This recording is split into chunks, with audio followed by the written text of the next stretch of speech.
The Boys is the TV adaptation of the comic book story created by Garth Ennis. It is exclusive to Amazon Prime Video.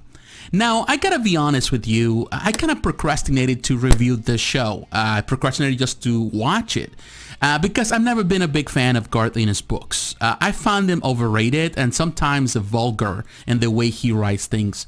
But I wanted to overcome my bias and I wanted to be fair with the show. So I decided not only to watch the show, but also to read the entire comic book series plus all the miniseries around. So that's what I did. So I read 72 issues. Initially, in the past, I read the first 2 volumes, but I decided to finish it all now and also to watch the show alongside it. And I definitely think that now I have a clearer view of the story in general. So in the next couple of minutes, I'm gonna share with you how I feel about it. Is this show good or is it bad? So let's just find out. Dig good. The best part of this series, in my opinion, is the acting. It has such a fantastic cast. You have Carl Urban, he is Billy Butcher. You got Jack Quaid, he is Huey. You got Las Alonso as Mother's Milk. You got Tomer Capon as Frenchie. Karen Fukuhira as the female. And that's just only the boys. You also have to count this case the 7. But you also have people like Elizabeth Shue. She plays a Madeline Stillwell, a very powerful woman that all she cares is about control. You got Simon Pegg, which is, to me, it's something nice because actually when Garth Ennis designed the character alongside Derek Robertson, when they created the Huey in the comic book for The Boys, actually they took inspiration from Simon Pegg's physique and his face. So it's kind of nice that he is included here. The only problem, of course, is the fact that he is not Huey, but the dad. And maybe it's just because of the age. And also another factor that people are dissatisfied, and it's understandable, is the fact that actually Huey in the comic book is Scottish. And here, of course, in this TV series, it's American. So there's a difference there. But you also have Jennifer Esposito. She plays Susan Raynor. She's a CIA deputy director. So definitely he has a great cast. So I would say that they all did their part. And definitely I think it's a great highlight. Another highlight for me in this story are the costumes. The costumes are great. Sometimes you see in some superhero stories when they do the costume part, they don't look right, like kind of forced. They did a great job in just adapting those costumes from the comic book, in this case to real life. And they look fantastic. Definitely, it really gives that vibe of the superhero genre, and they did a good job. So I gotta give them props for that. Another thing I like about the story is the cinematography. I think they did a fantastic job. I love the color, the different sepia and kind of brownish down to earth, a little muddy feel of it. It really fits the profile. Now, if you have read the comic, it's a bit more colorful than this. But I feel that because of what they're trying to accommodate with the show, because the darkness and the greenness of it, it does fit the profile. And it does it in a real nice way. So I really like that part of this TV show. Another thing that I feel that it's important to mention is the fact of the adaptation. One of the biggest problems many TV shows, even movies have, is that the adapting the source material to a story can be a bit hard, can be difficult because you have to cut some stuff out. And believe me, there are a lot of areas that we're going to talk in a moment that were cut out of this TV show from the book. But definitely I think that they did a fair job to really put it all together. You have to kind of keep in mind with Garth Ennis, if you're familiar with his writing, is that he takes forever just to get to the point.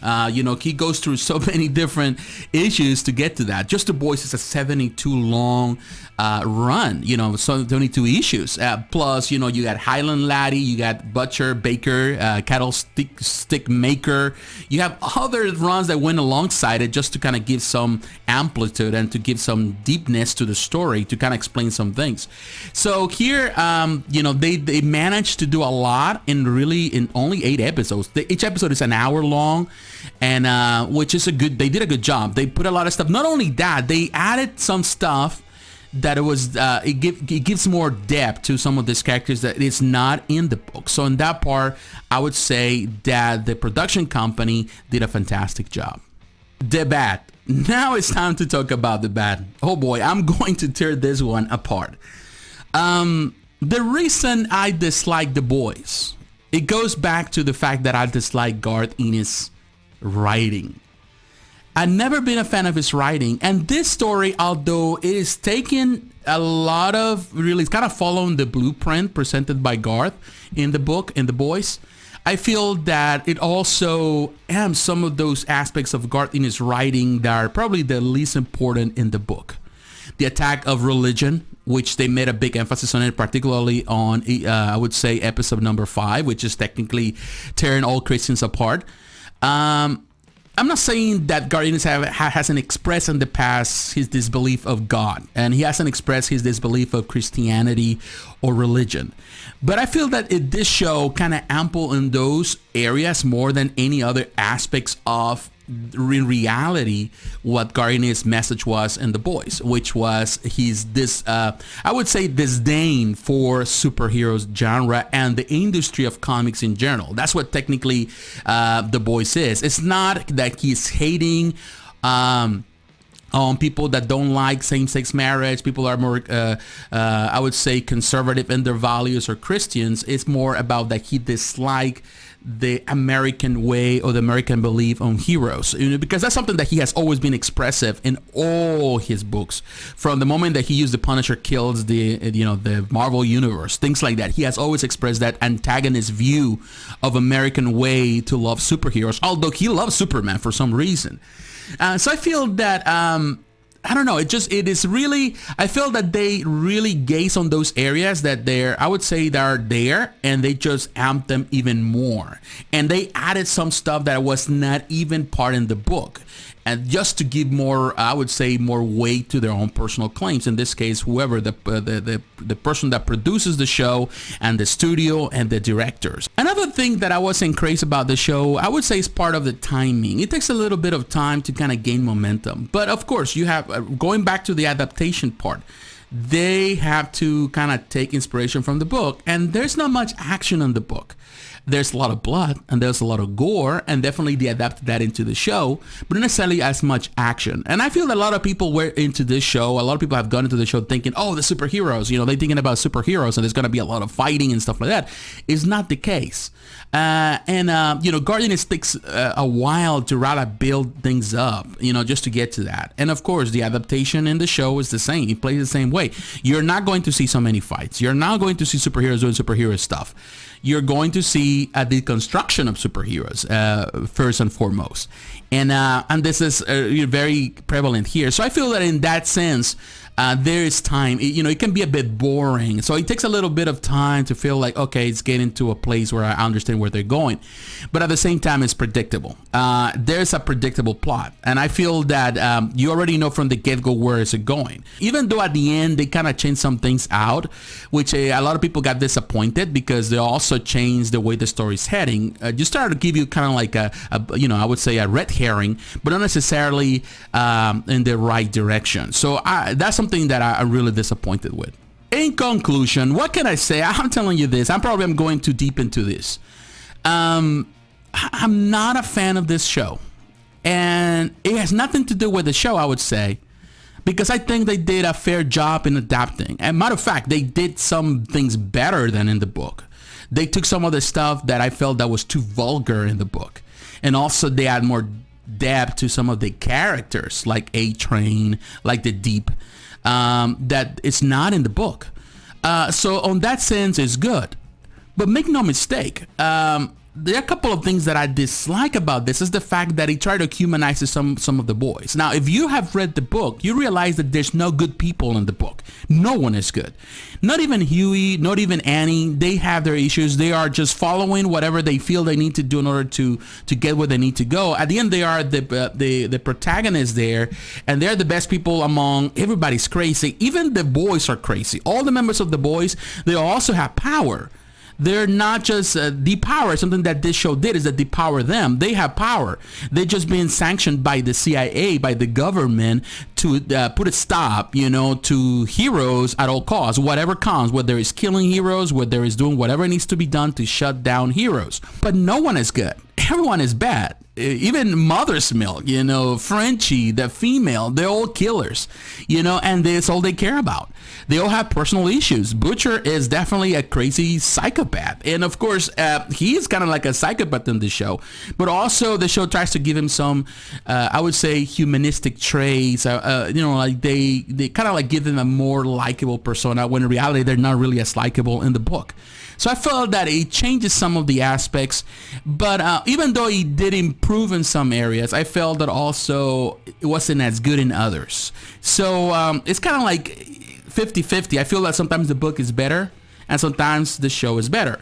But ultimately, I'm not a fan of the book. And because of that, I'm not a fan of the show. Because I never really care for the story, and I know the ending of it, which is very depressive. It's just bad, and I feel that this is going to be the same thing. So in my opinion, if I have to consider all these factors, and it's kind of unfair to the show because of that, but at the same time, you are basing this on the source material. So if I have to give this a final score, I would say it's at 6.5, which means it's above average out of 10.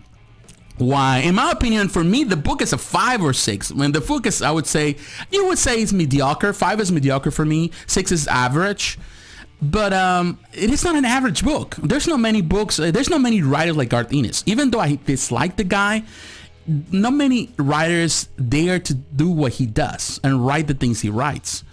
So I would say that he's above average. I'm not a fan of his book. And the same happens with the show because of that, just because I don't like the source material, I just don't feel compelled with this. It's not to me. I don't like writers that deconstruct superheroes, because I do believe in heroes. Now, I gotta tell you this before we end this video, and I know a lot of people are gonna dislike my point of view here, maybe dislike this video, this review, because, some people want someone to agree with, but I cannot agree with everything.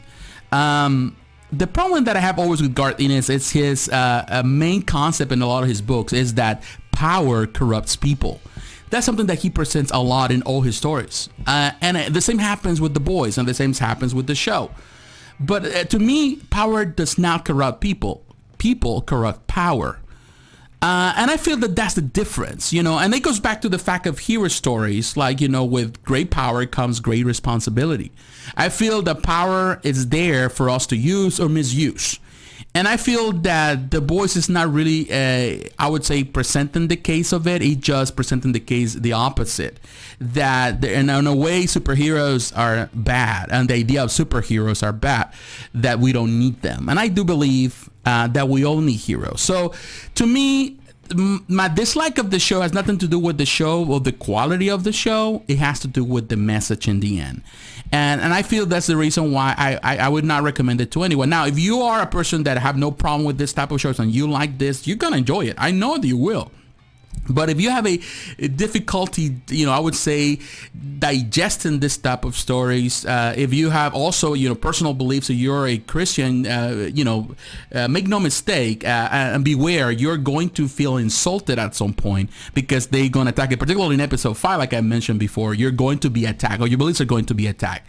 But you have to take everything with a grain of salt, and understand that this is the view of what is presented here, and it's part of the story. It's part of the story. Doesn't mean that you as Christians, we've been personally attacked. It's just part of the beliefs that are being amped out by in this case, the production company of the original writing.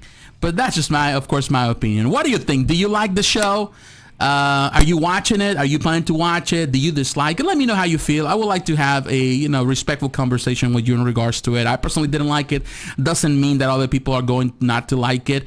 I respect every person's view. So once again, my friends, thanks for watching. God bless and have a great day. I'll talk to you again. Bye-bye.